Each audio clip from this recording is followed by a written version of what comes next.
Okay, so these two beauties here, one is the Kuoros from YSL, and this is the Antaeus from Chanel. Now these are babies from the 80s, I guess, and 80s was the time when musk and synthetic musk were a big deal. The fragrances from those years were so beautiful and so potent. I remember my early between 2003 to 2010, the airport visits, and somebody has applied a Kuros. That's when I first smelled this fragrance. You could smell the Kuros after that person had gone far away from you. You would know at the airport that somebody has applied Kuros. That's how potent this thing was. I have the newer versions now. I used to treasure an older bottle, which is now over, because that was not the phase when I would stop at half a bottle, which I reserve now for the next generation.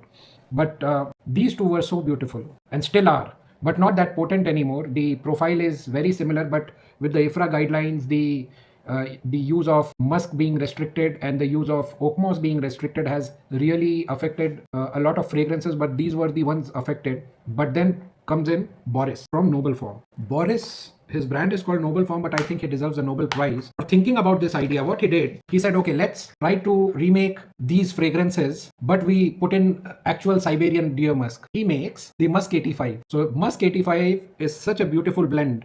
Let me tell you what happens with Musk 85. So the notes, it's got the top is Aroma, lavender, Siberian Deer musk, grapefruit, aldehydes, eucalyptus, tarragon. Then the heart is rose de mai, jasmine, geranium, molybdenum, ylang. Base is New Caledonian sandalwood, which he has used here to get a more drier feel to it instead of using the Mysore sandalwood, which is brilliant. And then there is vetiver, grey ambergris, oak moss, coumarin, and costus. This wear was so nice, and it's like a marriage between these two fragrances and taken to the next level, the elevated level of wear in this. I love when a perfumer tries to do old style perfumery. That's why I love the work of Vasif Raja so much. And this is like that. It is powdery, it is well rounded, it is potent, it's amazing. If you want to try the yesteryear Kuros, check out Musk 85. This fragrance needs to be talked about more. I am glad that I purchased this sample, and I will be getting a bottle also. This is beautiful. Very nice. Words are not enough to explain this. Just get your hands on it